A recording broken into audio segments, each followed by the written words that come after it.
Hello. Hello, Ellie. Oh, it's the other Hello. way. I need to switch these around so we have this. Pretend to. Oh, so Oh, Ellie, how are you? Oh, I'm on the see other you side. again.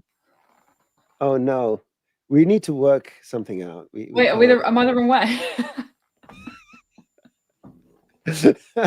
Hello, Maybe everyone. one day we'll get this.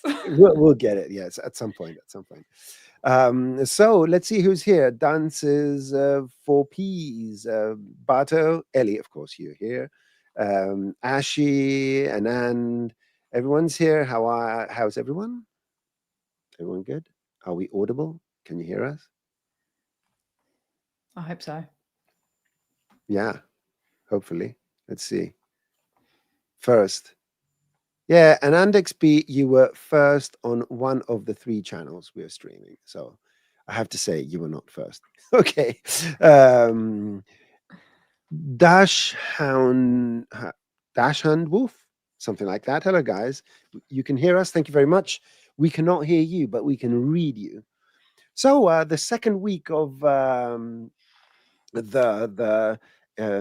what do we call it? Retrowave, synthwave, Retrowave, future wave, synthwave, and all that nice stuff. whatever wave. Whatever wave, yes. And today, my dear friend Ellie is joining me, and next week we're going to have Chad as well. So we're going to see some very interesting stuff next week.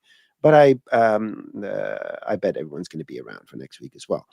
Now, first of all, before we start anything, please remember to subscribe and turn on the notifications, because what we've realized is the vast majority of people that watch these shows are neither subscribed nor have notifications on. And we would really like the YouTube algorithm to push this to more people. Anyway, if you're interested in learning about what retrowave, synthwave, or future wave is, go check the previous stream we did. Go to the Maxon Training Team YouTube channel.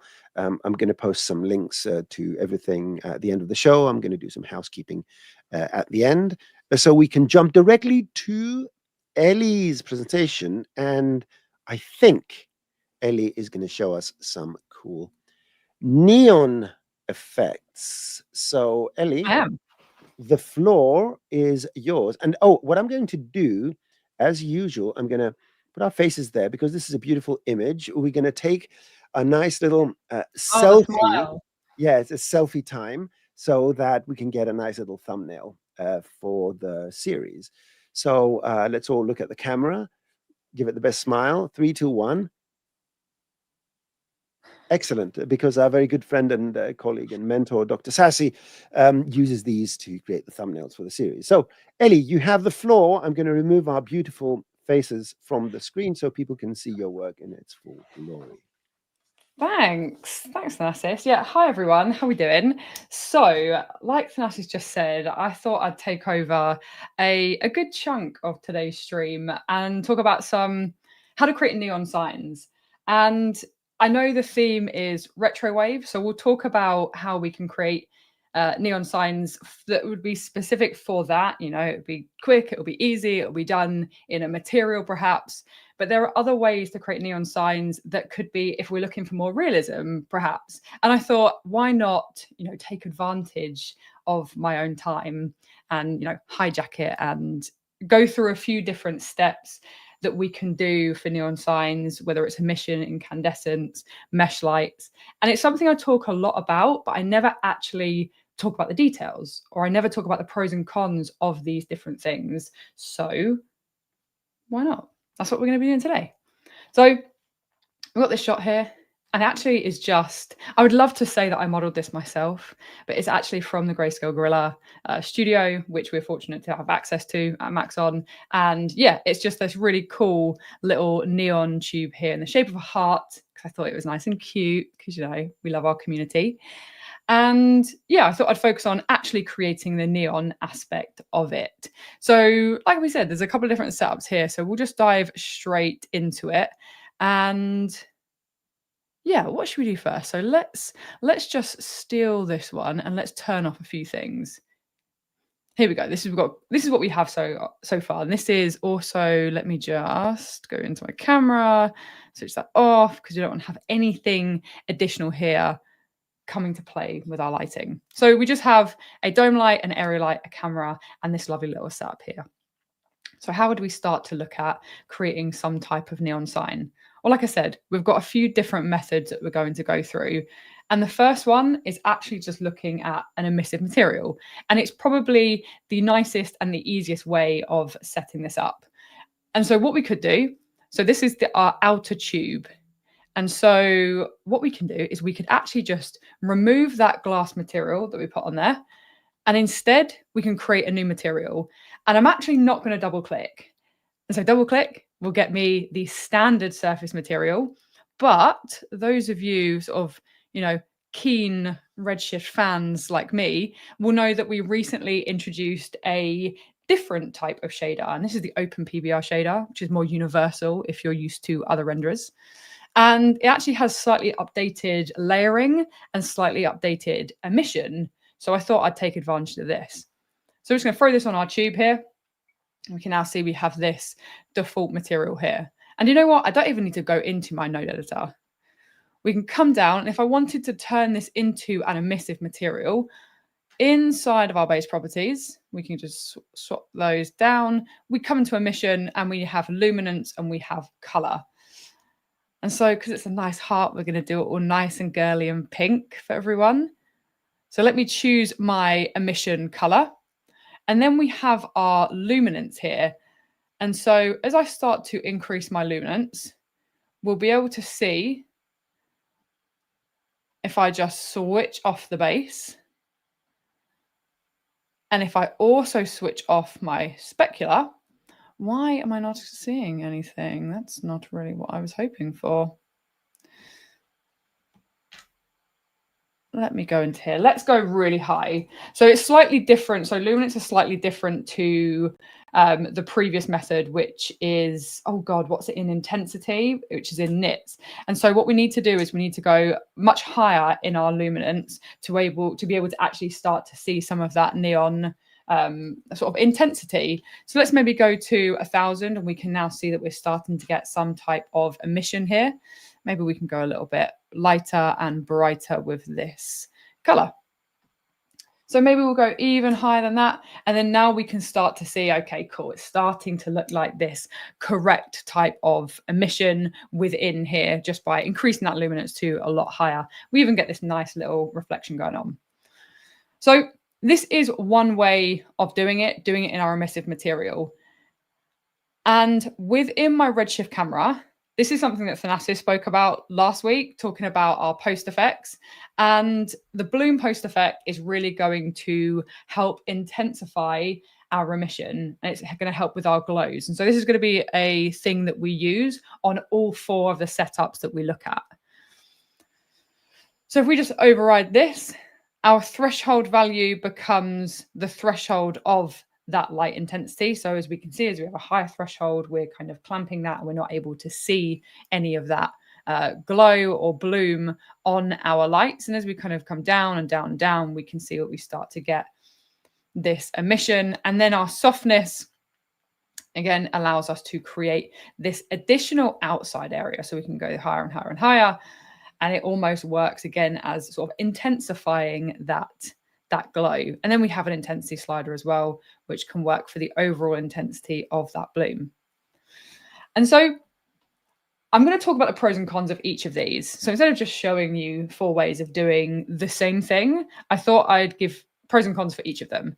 So the upside to working with the emissive material is if I want to come into my material itself, I could actually apply some reflection, or even if I drop down the coat inside of my base properties, we can add an outer coat layer as well. And what's cool about this is if I come out of my camera, and if I come closer, we can now see we're getting this outer reflection, which gives the impression of a neon tube. So even though I'm using a single mesh here, so I'm just using this single tube, I've been able to not only create an emissive material, but I've been able to create an emissive material that looks like it's got a plastic coating on the outside. So it looks like a plastic tube instead of having to do this with 2 separate meshes. So again, if we come out, we still get that glow. We just now get that added reflection on here as well. So that would be one way of doing it inside of our emissive material. And if we wanted to keep a similar sort of style and feel, what we can do is, instead of working with the emissive material, which is great, you know, controls the intensity of the light, works with GI, as we can see it affects the surfaces around it. If we push it too far, we can actually get really noisy and grainy results because it isn't a physical light. So instead of it being, you know, a physical area light casting direct light within our scene, it's actually just an emissive material. So it's not a real light. So something else that we can do, and this is what I talked about last week, is taking something called an incandescent material. And that again is just inside of our drop-down materials here. We can take this incandescent. And I'm just going to drop this onto that same geometry here. And the difference with this is, if we just come down on the bottom right, I'll try and show you all of these parameters. Let's, for convenience, let's copy this same pink color. And this time, what the incandescent material is, it's just a shader that's been optimized for a simple emissive mesh, but it only works with GI, or it only works as GI. So if we don't have global illumination in our scene, it's not going to work. And it's also not the best option to use with complex meshes. And we'll show you a tip for if we're working with complex meshes in a little bit. But basically, it's just a similar look to an area light. But the difference is it only contributes to GI. And again, it doesn't perform as an actual direct light. So let's paste in our light here. And again, what we need to do is we need to increase that intensity multiplier to give the impression of a more intense neon light. So we've gone up to a value of 10, which is probably a little bit too intense for this. And so let's reduce that down to a value of 5. And now we've been able to create again, a similar effect. And so the difference between incandescent and emissive is it's the same thing with regards to it isn't a physical light. Sorry, had to cough for, suspense. But the thing is, what it is incandescent is more optimized as a shader. And so what you will find is, even though the look of them might end up very, very similar, the speed of rendering the incandescent will be faster than rendering the emission. But they both have the same slight con of, if you push them too far, you will get noise and you will get grain in your scene. Okay. These two setups also work if, let's say, we have this glass still on here. We have our glass on here. And what I did do was I actually quickly drew a spline which went on the inside of my tube. So this is a similar method, but instead of actually applying the emissive or the incandescent material onto the tube itself, I'm going to use this spline. We can sweep it if we want to, we can sweep it and create physical geometry. But as some of you may know, Redshift has this really handy little tag called the Redshift object tag. And when I apply that to my inner spline, what it's going to allow me to do is it's intelligent enough to know that it's on a spline.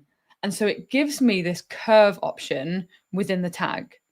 Those of you that have used it will know when it's on the matrix or it's on particles, it gives you a particle option. But it knows it's on a spline, so we have this mode here. And then what we can do is we could maybe set up some cylinders. So now in my render view, we can see what actually looks like geometry now. So maybe we can make this a little bit smaller.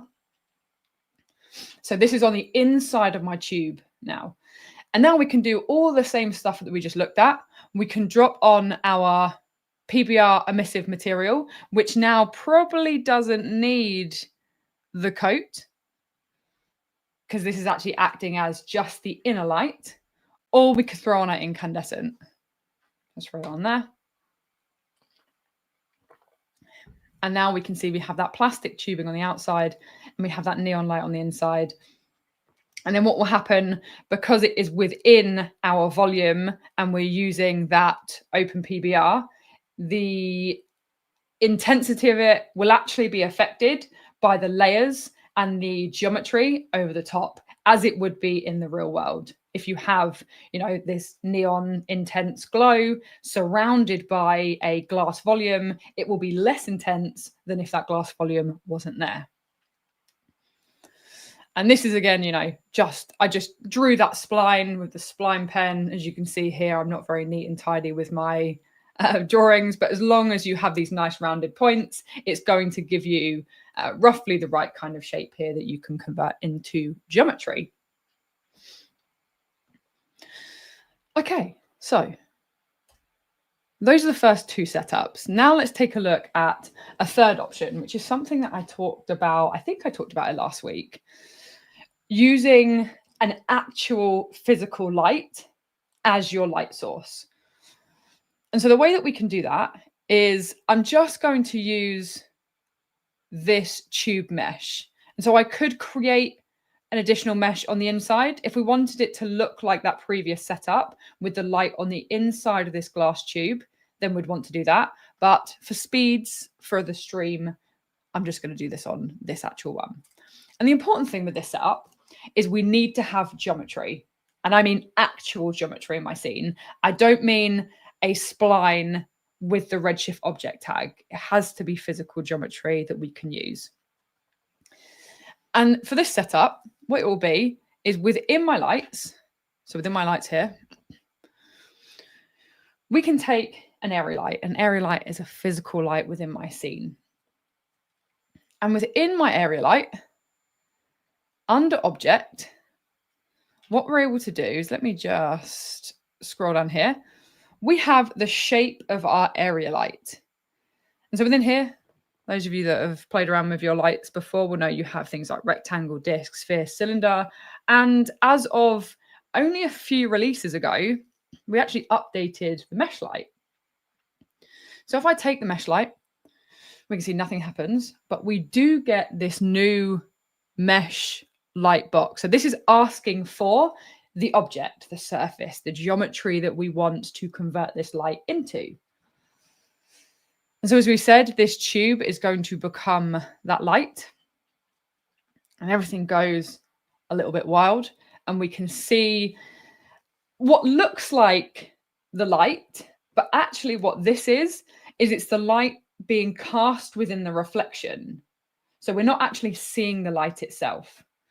And that's because by default, all lights, or within reason, all lights inside of Redshift aren't actually visible to the camera unless it's a dome light. And so if we want to see this light, which we do because we want it to become our neon sign, we come into our area light, we come into our details tab, and then where we find all of our different ray contributions, we have something called the camera contribution. And this was a newish feature that came in. This is the equivalent of your visibility on and off. So at the moment, it cannot be seen by the camera, therefore it is not visible. So the light cannot be seen by the camera rays. If I want it to be visible, I just switch that on, and now we can see that light. And of course, it is way too intense. So let's come down and let's pull down that intensity of our light, just like we'd pull down any other light intensity. We can just copy that color again, just for the sake of continuity. And to color this, it's the same way you color any other area light. We go into the area light, we go into the color, and we just paste that pink color in there. And so now we can switch the light off, and then we can pull that on, and now we can create, again, a neon light, which is still being affected by the post effects. So just to do a quick reminder, with that off versus on, we can see how these are looking. Elly, can I interrupt? Of course. Rodolfo's in the house. Hey, Rodolfo. You can continue now. You can continue. That was a valid stopping point. Hi, Rodolfo. Yes, so that method we just looked at is using that physical area light. And you're probably thinking, again, you know, what are the added benefits of using this setup versus perhaps one of the others? Well, the biggest one in this case is if you have a more complex shape. So let's say you had neon text, especially, you know, if we're talking Retrowave, they have these sort of script-like letters. So this is sort of a style that I was looking at when I was prepping this. And so if I wanted to make a neon sign like that looked a bit more accurate with my emission and my intensity, this method will be better than using that emissive material. It also means that even if we push the intensity of this, we're less likely to get noise and grain in our render because it is an actual physical light, casting actual lighting. You know, it's not just GI, which is our secondary light source. Other benefits would be you can create light groups and things like that. So we could actually create our own AOV light group for this, render that out, use it for compositing. Lots of different benefits to working with this way. And so the final setup, and this is something I actually learned a good few years ago from Zach. So those of you that know Zach, I go by Zach on YouTube, has amazing tutorials. If you don't know him, get to know him. He's amazing. His work's great. And yeah, this was actually a setup I learned from him, I reckon probably about 2 years ago. And it's using fog volumes and volume shaders to create the look of the light inside of a neon tube. So instead of having solid geometry and working with emission or working with lights in our case, it uses a volume, and then we can create an emissive volume material inside of that sort of tube. And so let's set this up. So let's get rid of that area light. Switch back on our render view. Throw our tube on top of here. And then what we do need is we need this spline. So let's pull this spline out of here. So again, it's just that really simple spline that I drew that matches this inner tube here. And in order to create a fog volume, what we need to do is we need to take the volume builder. So if I take the volume builder, inside of here, the most important step, well, I say that, they're all pretty important, but one of the most important steps is we're not creating an SDF or a sign distance field object or model, which is most commonly used if you are modeling geometry. So if, like me, you're not the best at modeling, this is a great way of doing it. You can just throw things together and it's nice and simple. What we want is we want to be able to create a volume, a medium. And so that would be the fog volume. And what we can do, we can drag and drop. So if I pull this into, you know what, let's leave it up here just for ease. We can drag and drop our inner spline into here. And you might notice something kind of strange happens in my viewport. It's not crazy visible, but hopefully you can see. And that's because what we need to do is we need to create this volume, and we want it to be defined by the shape of this spline. So first things first, just like anything inside of the volume builder, we need to make sure we have a small enough voxel size so we can see the shape of my spline or my mesh. And in this case, because we're working in a quite small size, so my spline is, these are the sizings just to help everybody, 30 by 26 by kind of 2.5. That means in my volume builder, we really need to pull this down to a smaller value. And now we kind of get this strange black cloud. And if I just sort of come out of here, you can kind of see we have this black cloud over the surface. And at the moment, nothing, we're not going to see anything in here, so we don't need that playing. But we can see these weird little circles. And that is because inside of my inner spline, we have the radius and the density of the voxels that are making up the shape of my spline. And by default, the radius is 15 centimeters. You know, we don't really need it to be 15 centimeters. So let's maybe go 0.6. And maybe we can switch off our lights. And we'll even switch off this wall. And so hopefully you can all see we've got these little tiny clouds here going on. And so we've reduced the radius. Perfect. That's step one. But now what we need to do is we need to make sure it fills the entire area of my spline. And that comes down to my density. So if I increase this to a value of 5, we can see it's now surrounding the whole part of my mesh, and I can even make sure it's even thicker and even more dense. And remember, when we're talking about fog volumes and volume shaders, and density is important. Think of like when you're playing with like pyro smoke, the density of that. So now we have this fog volume inside of here, but you might notice that we actually don't really see anything. So let's switch all of these things back on.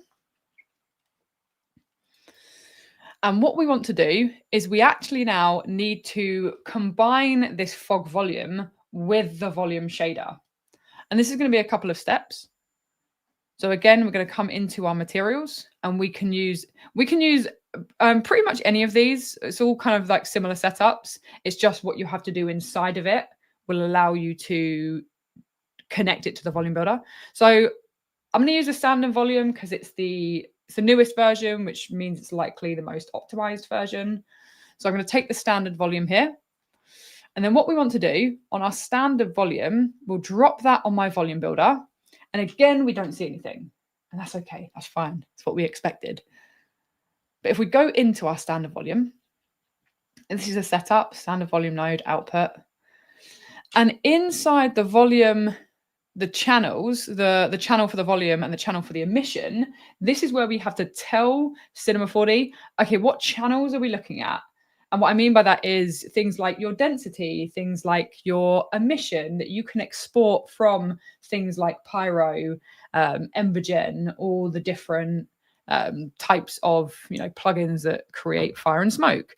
But what it also does is it has the ability to connect to the volume builder. So if I just connect this to my volume builder, we should be able to start to see our fog volume inside of here. So I just did a quick refresh. Sometimes, based on the features that you're using, you might need to just hit a quick refresh. And this is the same scene file that I've been working in pretty much all afternoon. So it's probably a little bit heavier than it needs to be.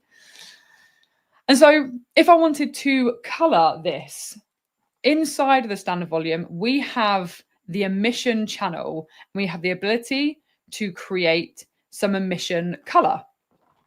And straight away, nothing actually happens. And this is because if we're working with the color option, we need to bring up the scale of our emission as well.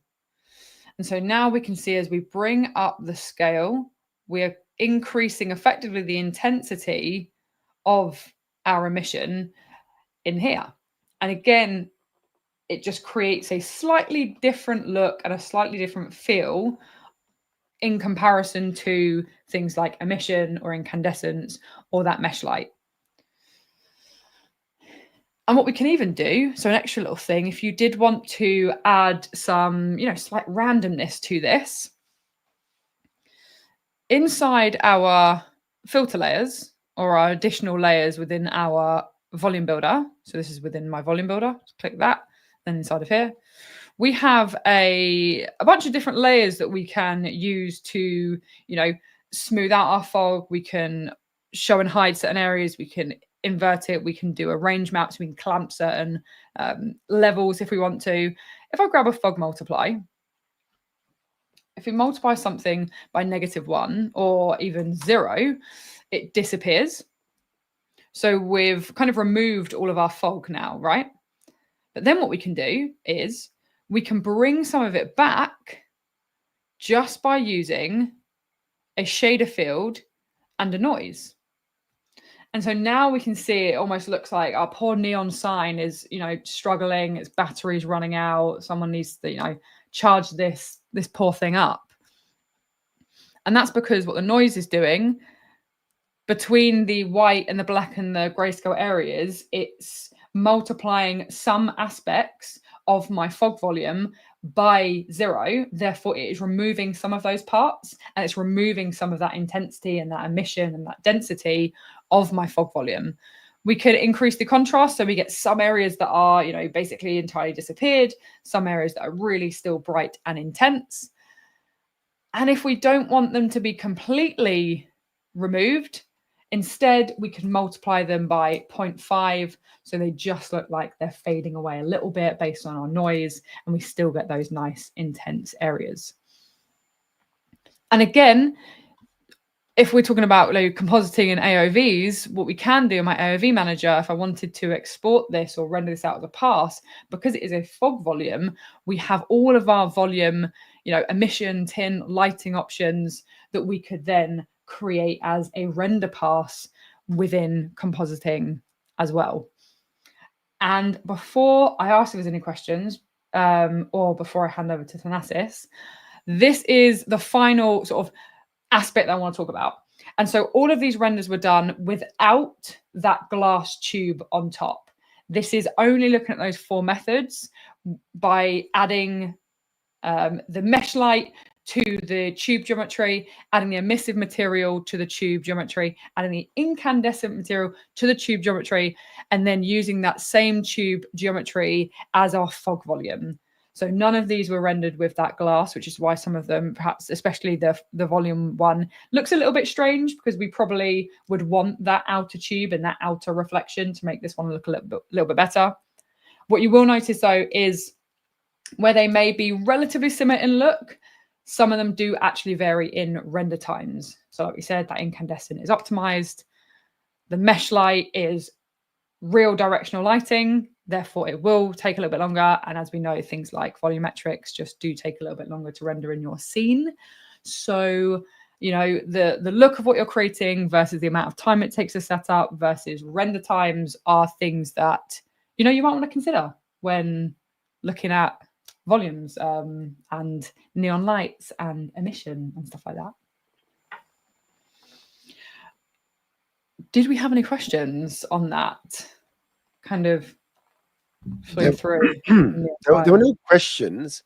The one question which I'm going to very quickly show by Bato was, is there a way to simulate the bloom without the camera? So the post effect on the camera.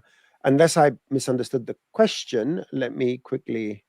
So this is the scene where I'm using my camera lens effects and override. So this is it without, this is it with, and let's remove these cameras. So now we don't have a camera, but we still want the blooms and all that nice stuff. And don't forget that this has an emission of 30 with pure red. And of course, after a certain threshold, it becomes, it looks white, but it is still a red, high dynamic range red. But in any case, in order to add the post effects, just go to your render settings, go to the effect, make sure you're in Redshift here, go to the effect, do Redshift post effects, and find the bloom. So you have all sorts of LUTs, color controls, blah, blah, blah, all these. Bloom, enable it, and it's exactly the same thing. So you can override the scene settings and use this post effect if you wish. If you need this as an extra, a separate pass, you will have to watch last week's stream where I show how you can do this in post, where basically you just save a beauty pass that comes without the post effects and a render over here that will come with the post effects, and you do a difference effect in After Effects, providing you have the correct color settings, and that should work. So that is the answer I promised Bato I was going to show.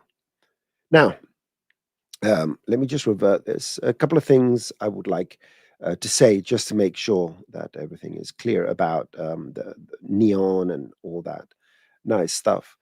Let me get rid of these over here. You can see that everything is red, although the inner part looks white. That has to do again with the intensity of the light. And for all intents and purposes, that is correct. You would never expect this to be a pure red. That won't look good, believe me. As much as your clients may ask you to make it red, that is not the correct thing. You can do it in post if you want it incorrectly. But look at this. An intensity of 1. So let me just refresh. Where is my, where do I have? Oh, it's the, sorry. I was using one of the 3 methods. So this is the mesh light method. Okay. So let's set this to 1, and you can see it's red, the intensity. I'm using Elly's mesh light technique.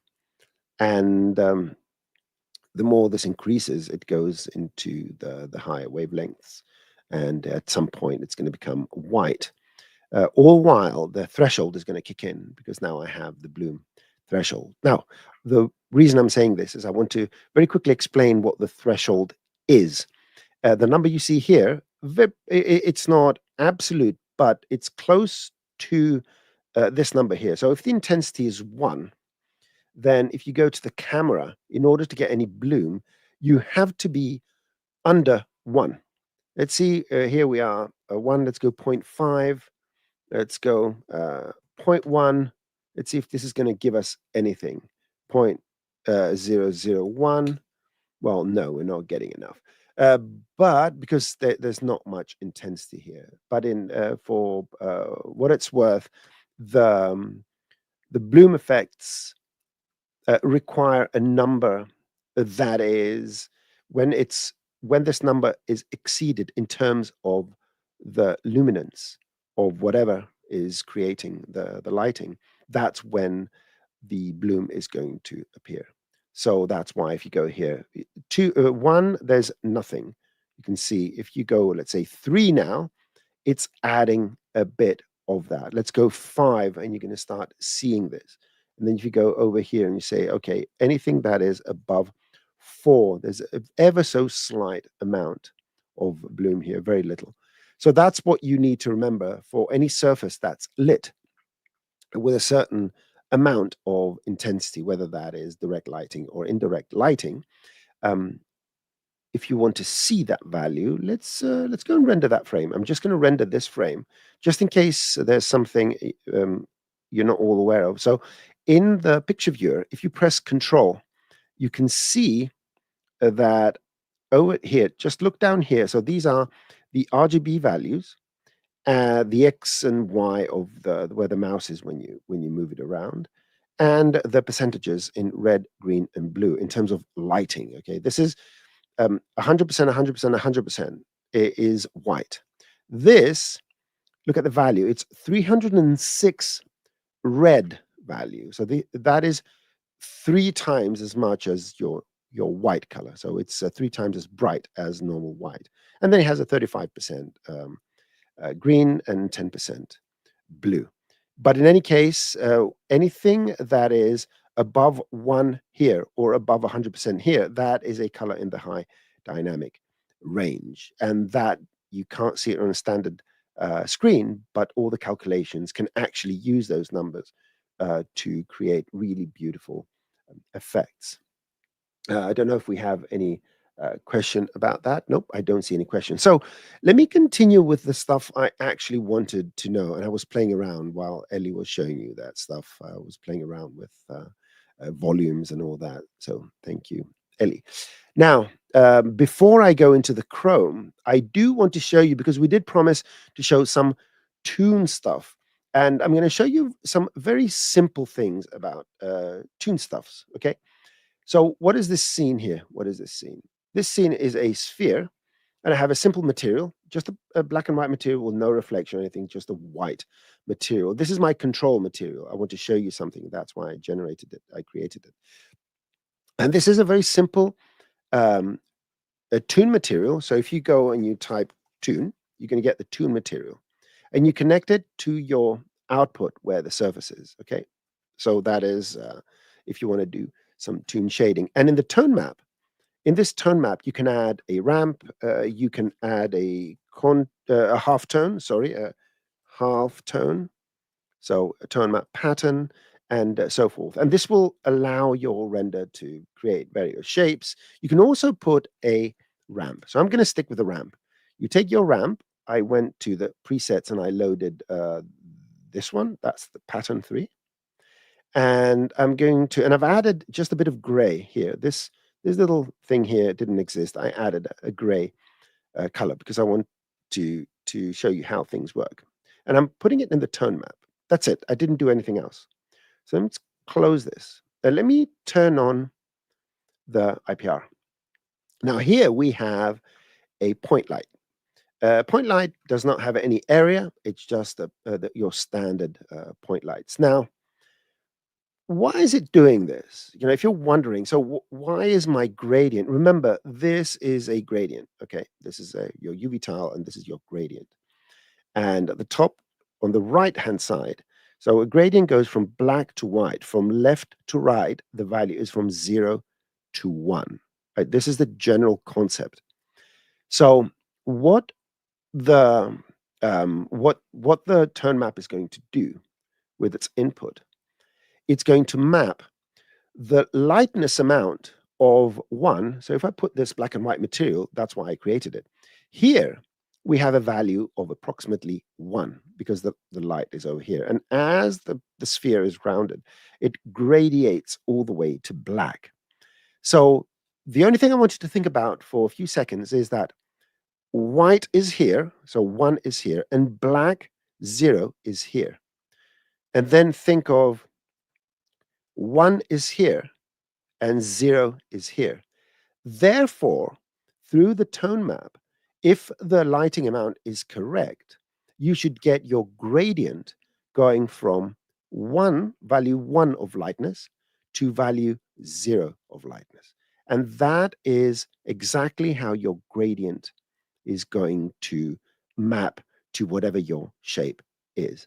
So knowing this, it will make it easier for you to control your tone mapping base if you want to do your Toon materials. And even if certain things that don't make sense, so for example, if you change the value, why is your gradient moving? Right, that will be a very good question.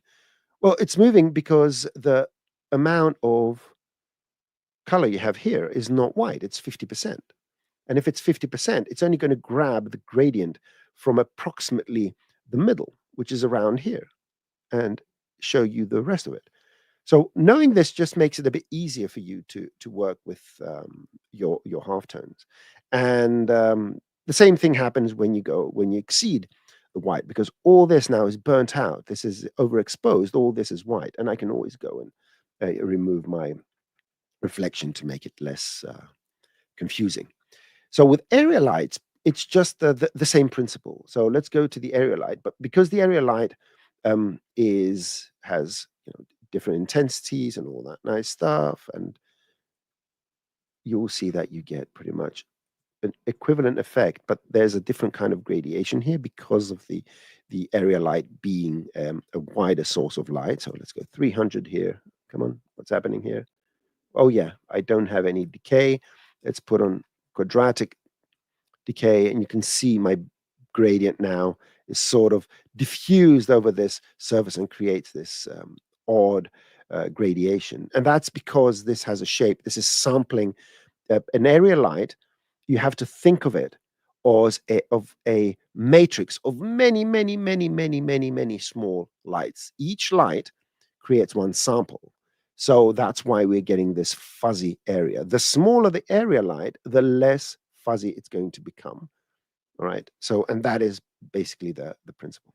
Okay, that's all I have to say about these lights. There you go. Nice, beautiful stuff here. And I like how this looks like a very polite Eye of Sauron. Like, hey guys, I'm not a bad person. I'm just misunderstood. Good. Okay, there you go. Tone map. That's it. So questions, that mapping in C4D, blah, blah. Okay.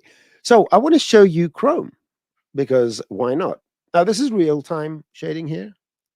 right? And if I turn on Redshift, we're going to see it over here. So this is Redshift. Okay, so I like Chrome. I come from the 80s, the best decade and all that stuff for you younger people. Anyone that's in my age group, anyone that was born in or around the initial moon landing, make yourselves known, because people need to understand that I'm not just making this up. Okay, so how do we set this up so that it has this nice the line right in the middle? It moves nicely with the object and all that stuff. Let's start with the material, because the material is the most important thing. And I'm going to show you how to recreate this material. Right. First, you need to double click, right, and then you need to put it here on the object. And then you need to go to the standard material and do one of two things. Either you increase metalness and remove the roughness. That's one way of doing it. Or you can remove your weight and all that and just increase your IOR with 100% reflection to a ridiculous amount, very high, like 30, 32. Oh, there, sorry. Keep this on and remove the metalness. That's it. You have to remove the metalness if you want this to work. If you don't, this is what's going to happen. Either way, it's going to work the same. It's more accurate if you use metalness in terms of energy conservation, as far as I know. But that's a material. You just make it chrome. This is a mirror material. That is not the hard part. I was just joking. Pulling your legs, your leg actually. The way to make this look good is because of the shape it has. You may be seeing various things here: plane effector, a bend V, a bend H, and all that. So let's remove these. Right. This is how it looks. This is just a text model. It's just some text and it's been extruded. That's number one. And I've extruded it. I'll tell you it's important in the Z direction, because the spline, let me turn this off. It will become important. We have the spline and the extrusion happens behind the spline. Okay. Spline behind the spline. And if we just drop any shiny material on this, I have, first of all, two dome lights. And one of them is just, what's this called? It's HDR Light Studio 23. So just remove that, go here, type HDR, make sure you're in all media. And you can go and find one of these that have a defined horizon, something around here. And these are ideal for chromes. The one I used is this one over here. And you can just drag it here and it will create your dome light. That's all I had to do, nothing else. And of course, I don't want this to be visible. I don't want the camera to see this image. So go to the details and just turn off the camera. For anyone that's wondering, there used to be a switch here that said visible to camera or something like that, a visible background. And now it's in the details and you just play around with the camera setting. If you do this, you will see it appearing. And I just added a second dome light that is visible in camera, but doesn't do anything else. I selected all these. So you can select all these, press Control and zero them out or move them. If you press Control, anything that's selected will change the value. You can even go here, press 0 and Control Enter will make them all 0. Anyway, so I have this nice, beautiful background. The problem is this looks terrible. This is not Chrome, right? This is terrible. And the reason is that a flat mirror only catches what's exactly in front of an object. Whereas we want to create a concave surface, just like your car rear view mirrors. Because the mirror is concave, it will capture more of the environment. What you can do to see the difference is if you take a sphere and drag the same material on the sphere. Let's turn off the text. Look how beautiful this looks. This is cool. This is nice chrome. But this is because the sphere itself is a concave reflective surface. So it captures much more of the environment and makes it appear smaller in here. Have you read what's written on the bottom right of your rear view mirror? Things may appear smaller or closer or further, something like that. Things may appear further than they are on your car rear view mirror. And that's because this is what a reflective surface that's convex does. It makes things look smaller, therefore captures more of your environment. So the question now is, what do I do if I want to make this text look be more concave? So the easy thing is to get a little bend, and you can see here I'm bending it in this direction, and already you can see it's capturing more of the environment. So let me quickly show you how you would go. Just get a bend deformer, a simple bend deformer, this one. So this is bend, bend. And you can see it has these two arrows. The long arrow is going to be bent towards the small arrow. This shows the direction. This shows how the geometry is going to be bent. You can see it happening right there. So what I want to do is rotate this that way. So 90 degrees that way. Come on, 90. Gotcha. There we go. Now, I want the whole thing to bend both up and down. So go to one of your side views here and put it pretty much close to the middle of your object. Somewhere, visually in the middle. Excellent. And the other thing you have to do is just keep length so it doesn't stretch it while it's bending it. It actually compensates for the bending and retains, let's say, the volume of the object. The other thing I want to do is bend it both on the top part and the bottom part. And this is the unlimited mode. There you go. So now you can see it bends in both directions. I've got it slightly further down because this is the capital letter. But in any case, you can go here and tweak it. So you can always make it thinner if you want to see a bit better what it does. And move it where you think you get the appropriate bending. There you go. So now just by adding this bend deformer, we're capturing more on the vertical, which is okay, but it's still rather terrible, okay? So we can do exactly the same thing with another bend deformer sideways. So let me just make this narrower and shorter and smaller and all that. There you go. So you can bend it in that direction as well, and this will allow you to capture more of the sides. The only thing is this particular reflective image from side to side, it's identical. So it doesn't matter how much of this you bend it. It won't really change anything. But if you did have features in your HDR which were different from side to side, so let's, for example, let's go here and add something else. Let's say this one here. I'm just changing it so you can see the difference. Now we have from side to side, we have sort of different features. In this particular case, this does make a difference. You can see we're capturing more. The black ones are coming in or going out. Now, again, this is not the best one for this, but it's good to showcase what we're doing. The important one, so let me remove my new bend and just keep the one I did earlier. The most important of the effects, though, is not only the vertical bend. It's cool, it's nice, but that's not what gives you that beautiful look. This is what makes it look cool. This sort of a surface that is more bubbly in the middle. You can see it has for each of the sides of the model, it kind of bows outwards. You can see we get these little bumps here. And the question is, how did I do this? And this is exactly what I'm going to show you right now.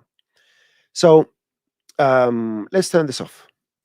I'm going to use a plane effector as a deformer. So let's go and get a plane effector, put it here as a deformer. So you just go set it to points. It's going to destroy your model. That's exactly what you want, okay?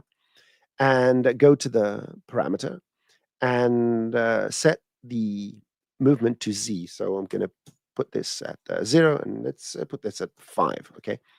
So what it's doing now, it's pushing every single polygon 5 centimeters outwards, But that's not what I want. What I want to do is only push the front polygons outwards and more towards the center and less towards the edges. So I need to mask this, right? I need to mask this effect. And what is the best mask to use for this? Well, it's the letters themselves. Now, the reason I put the plane effector before the deformers is I want this to be in its original state. I want this to be before it was deformed in any way. And remember that there's a spline over there, right? Now you can see that my plane effector is affecting the spline, but it doesn't really matter in this particular moment. What I'm going to do is go to this plane effector and use a text spline as a mask. So I need to select it. Now you can see the default mode for any spline we drag in the field list is a curve and along. We don't want that. We want mask, and we want the masking to occur along the z-axis, and we want the inside. So what I'm doing now is I'm using this spline to affect these polygons. And by the way, I've just made this very dense by making my text spline subdivided 2 degrees and 2 centimeters. So this will make the line around here much finer. And I made my extrude object have regular grid caps with 2 centimeters. So now I have this dense mesh. So let's go back. What am I doing with this dense mesh? Well, I'm using this text spline and I'm masking the area inside. Look at that. It's got this gradation now. This gradation is nothing more than the value we see here, the 10 centimeters. Look at that. So what we are telling the effector to do is, and I can turn this off, is take that outer spline. Remember that outer spline. Maybe I can make a copy so you can kind of see it a bit. So we have this spline, right? I'm just moving it so you can see. So we have this spline. This spline is used as a mask that is facing in the z direction. The z direction is there. Okay, so that is the z direction. Okay, in depth. And it's been projected on this object in the z direction. Then it's been blurred, let's say, by 8 centimeters. You can see there's a certain blur with the maximum value here and the minimum value here. Outside this, nothing is going on. It's 0. We've masked that area. So all I have to do now is define a number that will pretty much give me a point at the end, not something flat as you see here. Maybe I should turn this on. There you go. You can kind of see here, this is flat now. So find a number. There you go, around 20, 25. And then the value here is going to tell it how far it's going to move out. So I can create this really nice chisel text, but that's not exactly what I want to do. There's one more thing I want to do, although this is a fantastic effect and you can sell it for a bunch of money. Actually, that's quite cool, but it looks a bit odd. So let's go and round it properly. Go back to your plane field, plane effector. In your fields list, select this and go to remapping. Currently, we have this linear remapping. That's why you see there's a linear sort of crest happening here. Go all the way down, go and use curve. And now I want to control it so it's nice and round. And you can do all sorts of things. You can move this or you can move that. But in any case, you can choose how the shape is going to be and then go refine the parameter here. I'm going to set it to 3. You don't need much of that. But whatever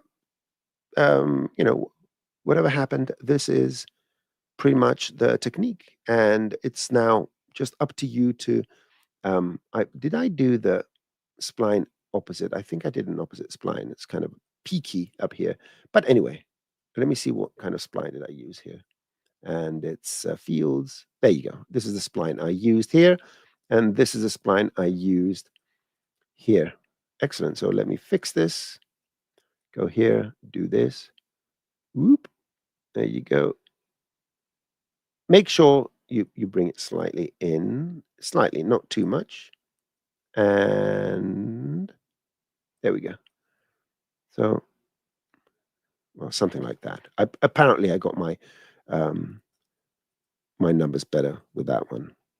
And there you have it. You have a nice little chrome thing. Oh yeah, I guess it's because of the V. Yeah, sorry about that. I didn't turn on my V. Now it looks better.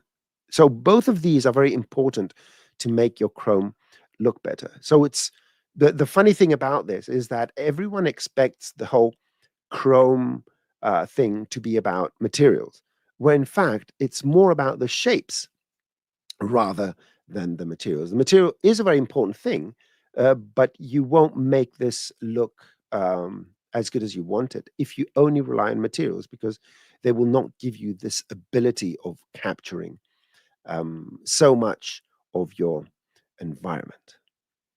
So let's see if we have any questions here. Let's see. Let's see. Let's go. What's happening? Okay. Bum, bum, bum, bum, bum, bum, bum. We have a lot of pleasantries amongst our audience. Good.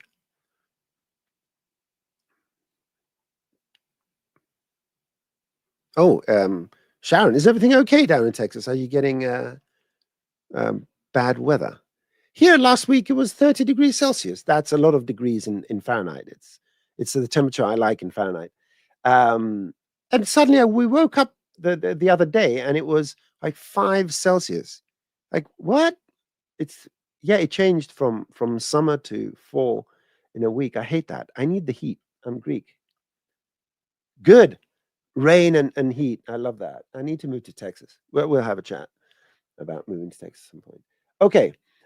Let's see what we have. Some questions here. Dashand Woof. Is that how I pronounce it? Dashand Woof. You also use round corners and the material to minimize. Yes, yes, yes. Um, what I show is just your starting point. The minimum you need to do to make Chrome look good is something like this. You need some sort of bending in one direction and some sort of bulging of your geometry. Now, if you have an organic shape, that's a different thing. But overall, for flat shapes and all that, this is what you need. You can add all sorts of other things after that. Thank you so much, Dashan Woof, for that. Our weather is bipolar. Indeed, it is. But it's beautiful here. Anyway. Yeah, we finally got bad weather. That's funny. Okay, well, we've reached just slightly past the top of the hour. Let me see if I have anything else here. No, I showed the bloom threshold, the shading that is there. So I think if no one has anything else to say, I'm going to do the housekeeping. Elly, anything? No, I think we're good. There was a quick question about the Redshift object tag Oh, and sort of the possibilities of that, but that is, something we could talk about or sort of at least briefly chat about. okay. What Let do me you let me mind if I just quickly. I'm just going to do a uh, very quick overview. Number one, it's a smart tag. So if you put it on an object, so let's go to new. Just go to a new scene. Add an object. Add a spline, and add a matrix, and add a particle system. So let's go just and add a particle group. Okay. So I'm going to select them all, right click, and go to render and add a Redshift object. So I added the same object, but in the case of the particle group, it has the particles, the same with the matrix, because each matrix is a particle. But as far as the spline is concerned, it has the curve. And as far as the cube is concerned, it has the geometry and all that. So overall, it's a very versatile tag. When you place it on an object, it recognizes what that object is for most cases, right? And it will allow you to do things that are relevant to that, including rendering splines. So we know that we can't render splines, but with Redshift, you can just go to your spline, add a Redshift object tab, and just add a hair strand or something like that, or one of the other modes here, and it will do that. You can go to your particle group or your matrix. So let's leave the matrix there. So the matrix we know cannot be rendered. It can be visible in the viewport, but it cannot be rendered. It's only each of the squares represents a position, rotation, and scale in space. But if you go here and enable this optimized spheres, now each and every one of these is going to have a sphere. with the scale of 1. So this should be a scale of 1. You can change the multiplier. And even, so if anyone has used the matrix scatter object, so there's matrix scatter is nothing more than a matrix with a Redshift object tag. And you can link here. If you go to custom objects, you can drag any object here and it will actually, you know what I'm going to do? I'm going to add the figure. I'm going to add the connect to the figure because I can. And I'm going to go here and add this here. And here you go. You have your figures. So that's what the matrix scatter is. And it's just enabled by using um, a Redshift object tag. And that in a nutshell is the Redshift object tag. Just go through these and look at various things. You can override stuff. You can override the various settings, for example, for subdivisions and render time subdivisions, so forth. The visibilities, if it's going to be visible or not, and all the other nice stuff. So yeah, it's fairly self-explanatory, but maybe we can do something in the future talking about this in a bit more detailed. Yeah, it has a lot of uses. Okay, let's see. Anything else? Yep, Sharon uses the matrix. Exactly, that's how it's supposed to be used. And good. So I think it's time to do some housekeeping. Let's go here. So I'm pasting this link. Please use this link to go to this page. That will take you to other pages, and it informs us about your intentions. And let me just maximize this. So this page over here will, it's the page that is called essentially, thanks for joining our stream. And you can go to the events page, which is this one here, that has all the upcoming and events that have happened. You can search through them if you want to attend a show, a live event, and all that. You can see there's things going on in India. There's IBC 2025 fast approaching in less than a month. Wow. Where has this year gone? It just blew by. Well, I mean, we're halfway through, but we're already thinking of Halloween and Christmas now. Okay. Maxon Training Team YouTube channel. Oh, and don't forget, if you want to ask a question for the trainer, moi, that is me. Tomorrow we have a show. Ask your questions, and just to let you know, we are working on a better way to be able to communicate with you and have this discussion, because the ask the question is more of a discussion and a live problem solving event. So I prefer the live questions because I can ask follow-up questions and all that, but this is a very useful tool for us. We'll see what we can do in the future. But the videos are all hosted after being shown live on the Maxon Training Team YouTube channel, the Maxon YouTube channel, and currently the Red Giant YouTube channel. So because this involves Red Giant stuff, we're going to see next week. But if you want to watch the videos recorded, only the Maxon Training Team YouTube channel has them recorded, and they are going to be hosted with timestamps and comments kindly provided by our very good friend and colleague and mentor, Dr. Sassy. So go here and watch all the stuff. You can watch the quick tips, and you can make how to make gummy balls and icy cubes and flowers and all that. Those were all my quick tips, by the way. The Maxon YouTube channel has presentations and a ton of stuff a bunch of very talented people make. And of course, go to the Maxon ZBrush channel and learn how to use ZBrush and become an artist from your couch, because now it's available on iPad. And finally, go to university and learn how to make sticky syrups, courtesy of Elly Wade. And yeah, that's all I have for now. What do I do here? I need to do this. There we go. And just like that, another week went by, being in the amazing company of Madame Elly Wade and everyone else that attended our show. Thank you again for honoring us with your presence here and asking your questions and giving parts of your lives to hang out with us and learn. Keep the discussion going, Elly. I will see you in a week. Yes. Excellent. Enjoy Ask the Trainer tomorrow. Thank you Ask your very much. questions, everyone. Also, one final thing on the topic of IBC, I'm going to be there, and you can actually get a free visitors pass using the code on that events page link that you just shown us. And we're doing one-to-one private demos. So if you want to learn ZBrush with Ian and Rodolfo, you can actually book a sort of like a 15-minute slot on that. So you go here, you click So if you on this go on there. There should be button. a special code. Ooh, use the customer code, blah, blah, blah, to register for a complimentary visitor pass. Yeah, so it gets you the There free you pass go. for the whole of IBC. So you don't Nice. need to pay for your ticket to IBC. So anyone that's kind of in and around Amsterdam in September, come and say hi. And Oh, if you want wow. to book a little private demo with us lot. Ooh, and look at the lineup, except for Elly, of course. Elly is the reason you should go, but you can. I'm just there by default. Matthias, my friend, and oh yeah, it's going to be good. Yeah, I've been, Elly, I've been to IBC a couple of times. You've been a bunch of times as well, if I'm not mistaken. I have, yeah. What is this? Maybe my 5th year Nice. there, perhaps. Nice. Must be doing something right. So, if anyone's from proximity to Europe, just go to Amsterdam and go to IBC.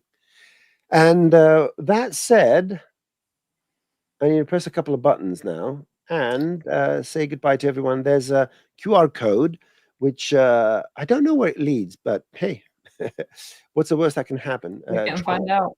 We're going to find out. Bye-bye, everyone.